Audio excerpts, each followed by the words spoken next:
Right, so I am about to divide up the brain in a way that you have never seen it done before. But to start, I'm going to divide it in a way you probably have seen it before. And that is, you've seen it divided into right brain or right hemisphere and left brain or left hemisphere. We see this very, very commonly.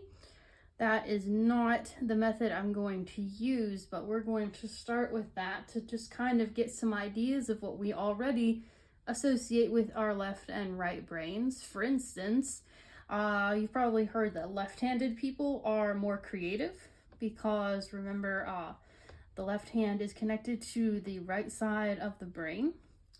So there is some understanding that there's more of the imagination and creativity on this side. And another one that's commonly used, you're using your head versus using your heart, would be another way of dividing this up. I also like the Myers-Briggs type indicator, which would say this is where feeling is and this is where thinking is, a T versus F. Now, so there are a lot of different ways of dividing up the brain. None of them is really better than the other. There's another one, which is our frontal brain, which I'm going to just call our Homo sapien brain, versus the older parts of our brain, which I am just going to call lizard. And if we do it this way more correctly, there would be 3 brains because lizard came first, mammalian came second, and then Homo sapien came third. This was how they arrived, and this is how they develop in very young humans. This is about to become very important because I'm no longer going to call this left and right brain. I'm going to call this rational and emotional. And this is the way I'm going to refer to it. Picture just for some reference. And here's the thing about that.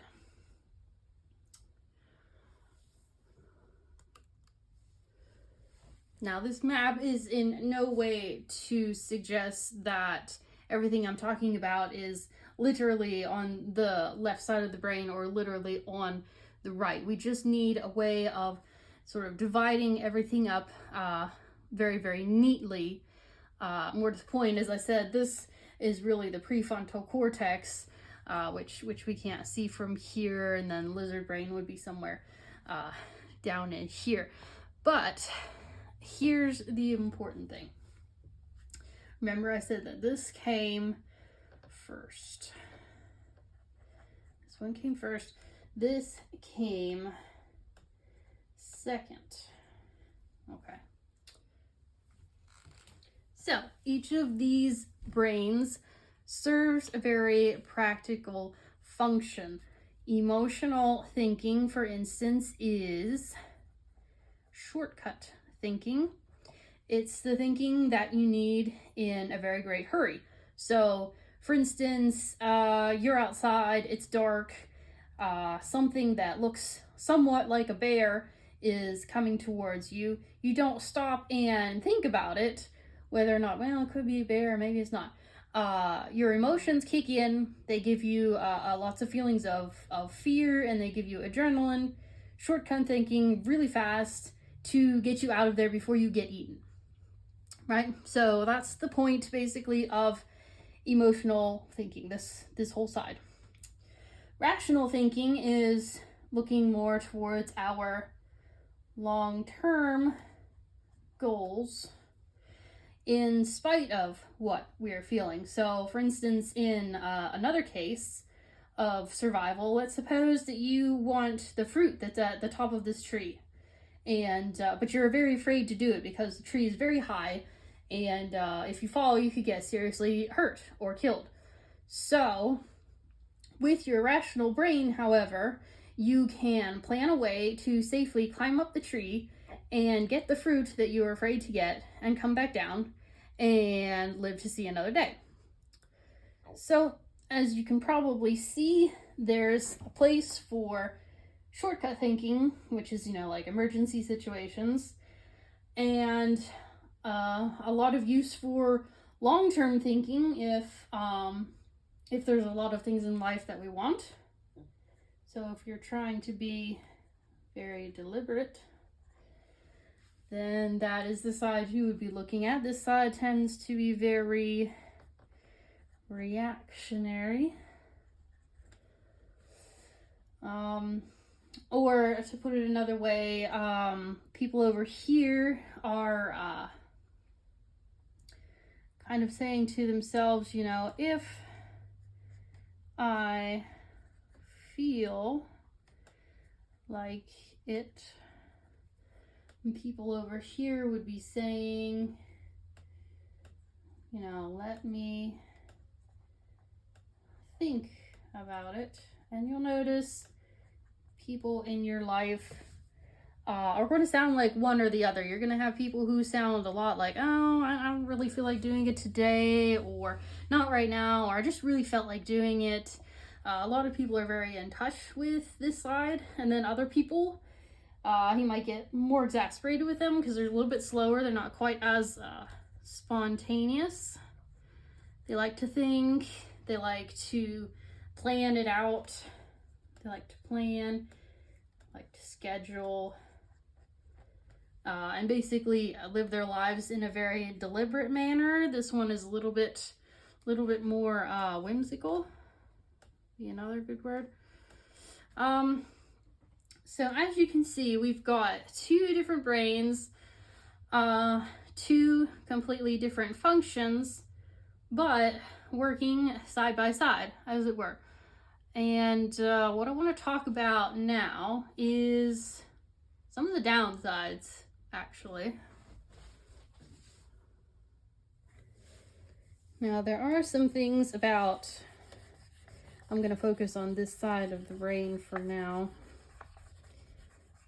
that you wouldn't expect to go with it, but they do, and they end up being kind of a big downside. So I want to list out some of those here. One of the first ones is superstition. Right? Superstition. So superstition is basically based on really quick thinking.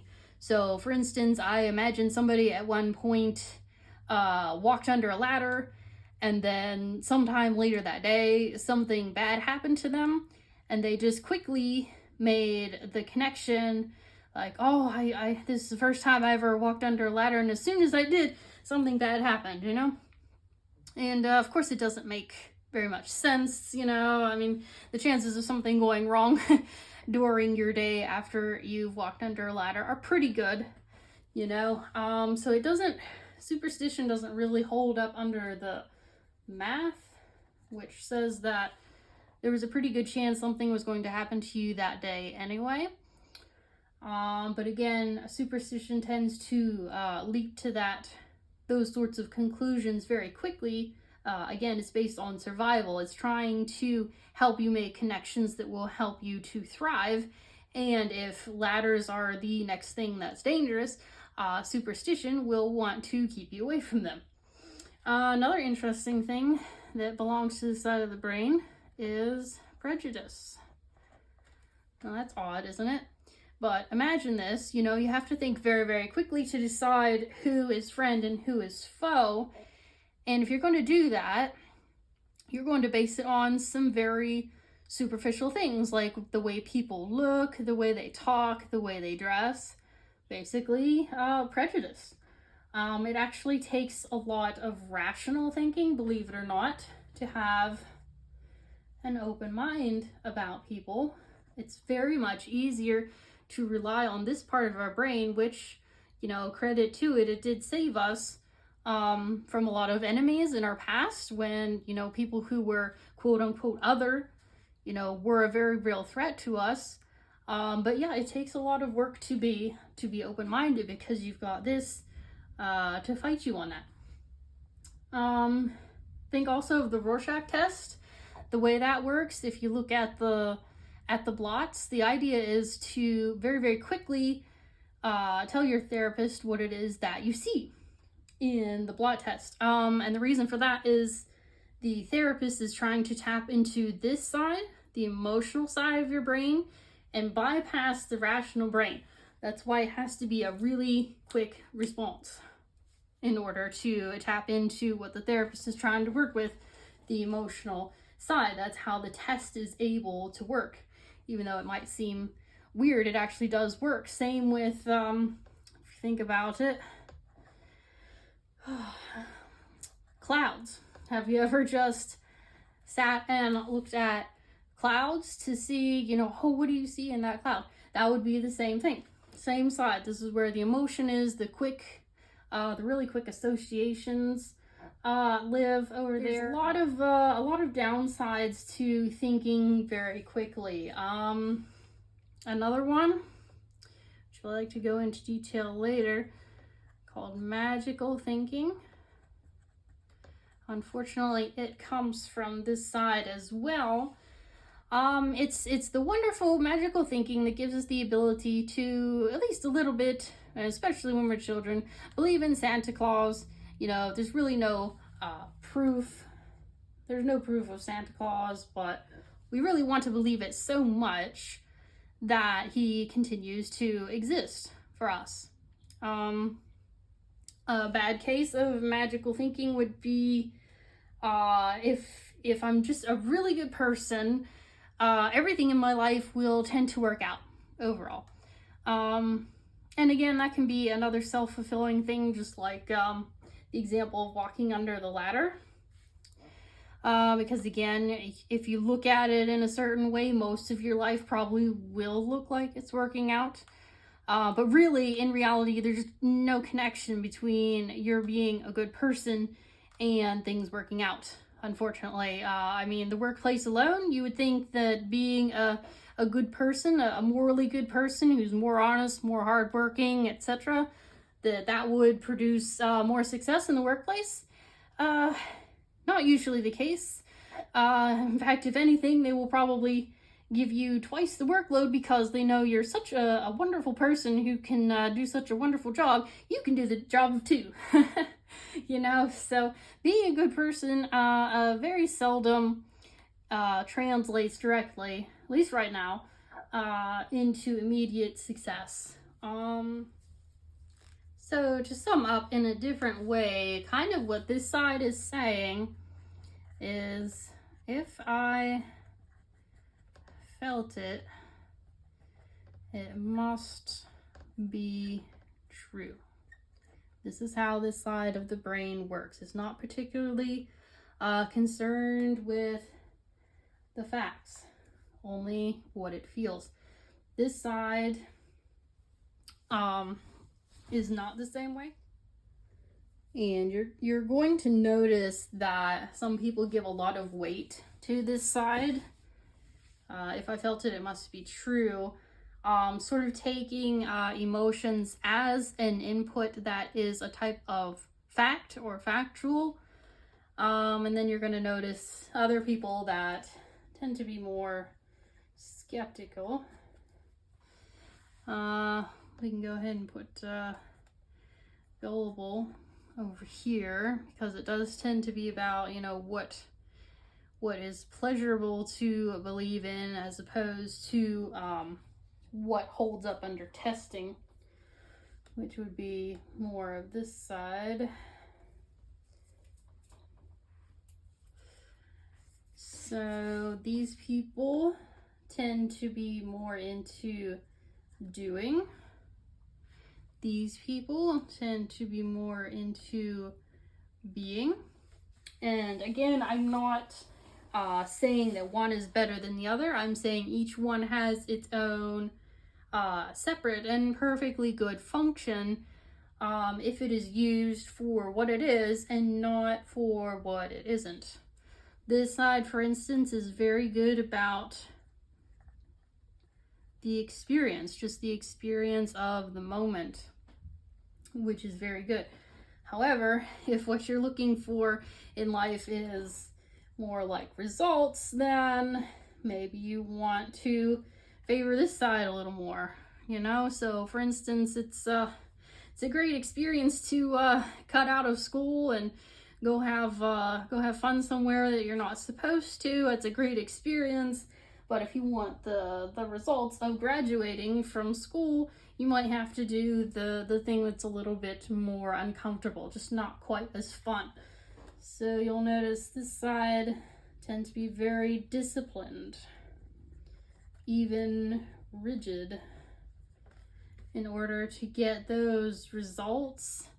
Dissipation tends to come from this side. All sorts of addictions. Matter of fact, I'll put that on there. Addiction as well. Tends to come from the feeling, the emotional side.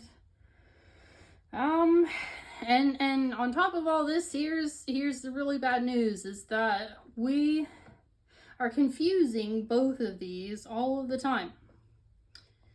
And I'm not really sure why it's not being taught.